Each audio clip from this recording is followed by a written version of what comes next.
সাকিব আল হাসানকে নিয়ে বাংলাদেশ ক্রিকেট বোর্ডকে আপনার কোনো পরামর্শ কিংবা কোনো উপদেশ কিংবা কোনো নিষেধাজ্ঞা আছে কিনা? আপনারা জানেন ঘনবসতিপূর্ণ শহর হওয়ায় ঢাকায় খোলা জায়গা মাঠের যথেষ্ট অভাব আছে। আমরা যখন স্কুলে ছিলাম তখন আমরাও খেলাধুলা করার জায়গা পেতাম না। বঙ্গবন্ধু স্টেডিয়ামের একটা স্টেডিয়াম তো এরকম হতে পারে না, ভেতরে ঘিঞ্জি অবস্থা, ময়লা ফেলে রাখা।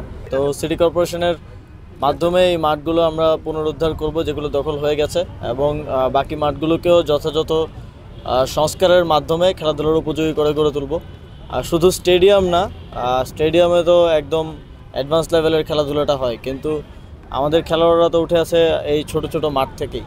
তো এগুলো আমাদের একটা প্রায়োরিটির অংশ থাকবে।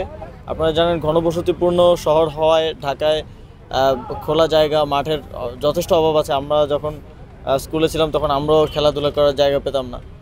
তো সেই জায়গা থেকে আমরা ঢাকায় এই মাঠগুলোকে পুনরুদ্ধার করব। এর পাশাপাশি আমরা যেই জায়গাগুলোতে এখনও শহর নতুন করে বাড়ছে, ক্রমবর্ধমান, সেই জায়গাগুলোতে যেন পর্যাপ্ত পরিমাণে মাঠ থাকে, খোলা জায়গা থেকে খেলাধুলার জন্য, সেটা নিশ্চিত করার জন্য কাজ করি।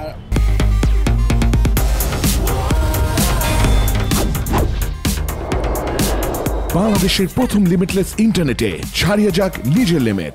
আমরা একটা স্পোর্ট ভিলেজ করার পরিকল্পনা করছি। এটা একটা মেগা প্রজেক্ট হবে। আমরা এর জন্য বিভিন্ন দেশের সাথে আমাদের কথা চলছে আর্থিক এবং কারিগরি সহায়তার জন্য।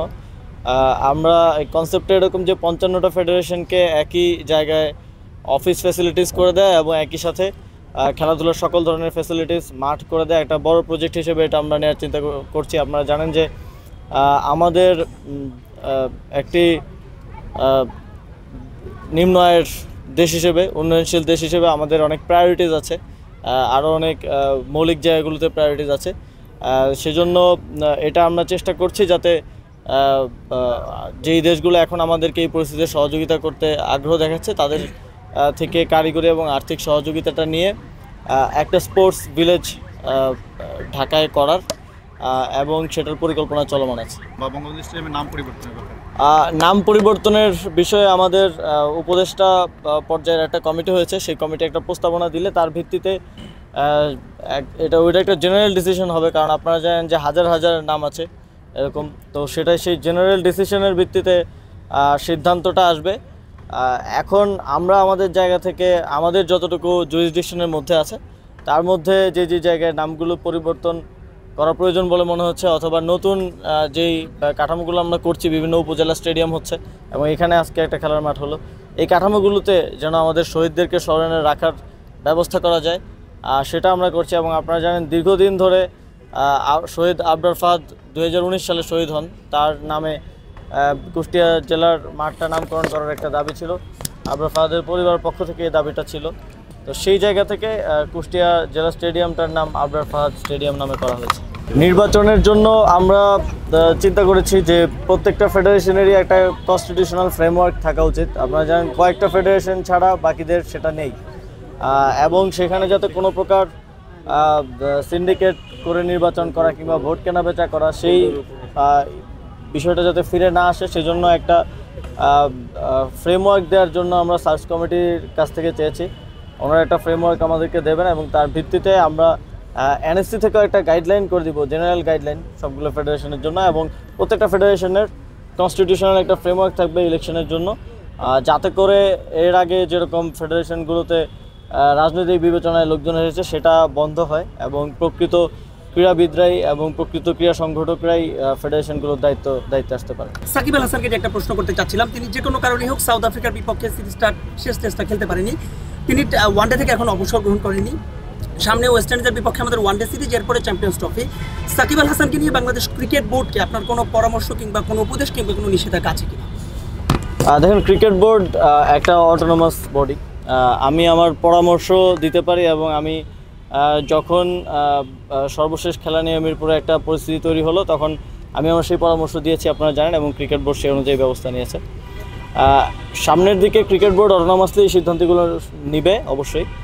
সেক্ষেত্রে আমার যে কোনো পরামর্শ যদি ওই সময়ের প্রেক্ষিতে দেওয়ার মতো থাকে আমি তাদেরকে সেটা। বঙ্গবন্ধু স্টেডিয়াম নিয়ে আমরা দেখেছি যে আসলে এখানে অনেক অবৈধ মানে স্থাপনা রয়েছে যেগুলো নিয়ে আপনি ভিজিটও করেছেন, সেটা সবশেষে আপডেট কি? তারা কি উচ্ছেদ কবে নাগাদ করা হবে? সেটার জন্য একটা কমিটি অলরেডি করে দেওয়া হয়েছে। বঙ্গবন্ধু স্টেডিয়ামে যে দোকানগুলো আছে এবং বঙ্গবন্ধু স্টেডিয়ামের সৌন্দর্য বর্ধন সহকারে এই সবগুলো বিষয় নিয়ে সেই কমিটি একটা প্রস্তাবনা প্রায় অলমোস্ট রেডি করেছে।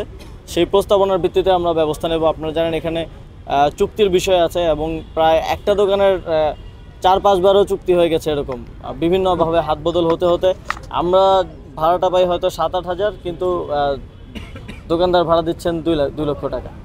তো সেইটার সমন্বয়টা কিভাবে হবে এবং আমরা একটা দাম নির্ধারণ করে দিব যাতে আমাদের এই আয়ের অর্থটা আমরা আবার ফেডারেশনগুলো, যে ফেডারেশনগুলোর আর্থিক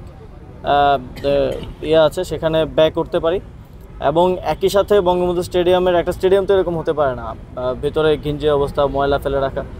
সৌন্দর্য বর্ধনের জন্য আমরা ব্যবস্থা নেব, যথাযথ ব্যবস্থা নেব।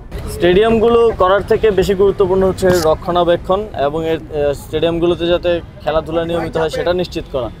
তো সেটার জন্য আপনারা জানেন যে আমরা উপজেলা ক্রীড়া সংস্থাগুলোর পুনর্গঠন কার্যক্রম চলমান আছে। ইতিমধ্যে আমাদের কাছে 9টা উপজেলা, 12টা জেলা আর বিভাগীয় কয়েকটা প্রস্তাবনা এসেছে। আমরা সেগুলো পর্যবেক্ষণের মাধ্যমে, যথাযথ পরীক্ষণের মাধ্যমে সেগুলো পুনর্গঠন করে দেবে এবং তারাই এই দায়িত্বগুলো পালন করবে লোকালি উপজেলা টুর্নামেন্ট, জেলা টুর্নামেন্টগুলো করার এবং সেই মাঠগুলোকে ব্যবহারে রাখার।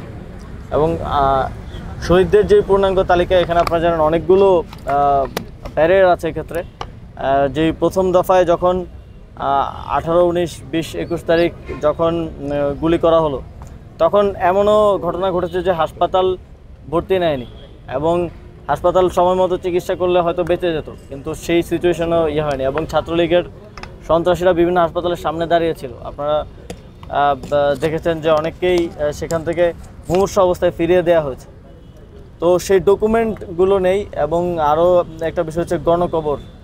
আপনারা দেখেছেন গতকালকে আমি নিউজে দেখলাম যে বৈষম্যবিরোধী ছাত্র আন্দোলনের নেতৃবৃন্দ গিয়েছে গণকবর পরিদর্শনে, প্রায় 127 জনের গণকবর। তো সেখানে আমরা সমাজ কল্যাণ মন্ত্রণালয়, স্বাস্থ্য মন্ত্রণালয়ের সাথে কথা বলছি কীভাবে ডিএনএ টেস্ট করার মাধ্যমে তাদেরকে শনাক্ত করা যায়। এই শনাক্তকরণ এবং এই প্রক্রিয়াটা যদি যথাযথ না হয় এখানে, তাহলে এটা নিয়ে একটা প্রশ্ন থেকে যেতে পারে। যেমন মুক্তিযোদ্ধাদের ব্যাপারেও, ভুয়া মুক্তিযোদ্ধার প্রশ্নটা এখনও আমাদেরকে ফেস করতে হয় আজকে 54 বছর পরে এসে। সেটা যাতে কোনোভাবে না থাকে সেজন্য আমাদের একটু সময় লাগছে, কিন্তু অতি দ্রুতই এই চূড়ান্ত তালিকাটা প্রকাশ করা হবে। কিন্তু তালিকা কিন্তু অলরেডি একটা তালিকা আছে, যে যতটুকু পর্যন্ত আমাদের ভেরিফিকেশন হয়ে গেছে সেই তালিকাটা কিন্তু আছে। এবং যাদেরকে ভেরিফাই করা হচ্ছে নতুন করে, সেটাও তালিকাতে অন্তর্ভুক্তির মাধ্যমে একটা পূর্ণাঙ্গ তালিকা প্রকাশ করা। And click on the bell icon. Follow us on Facebook and Instagram. Download T-Sports app to enjoy exciting games and highlights. Visit tsports.com.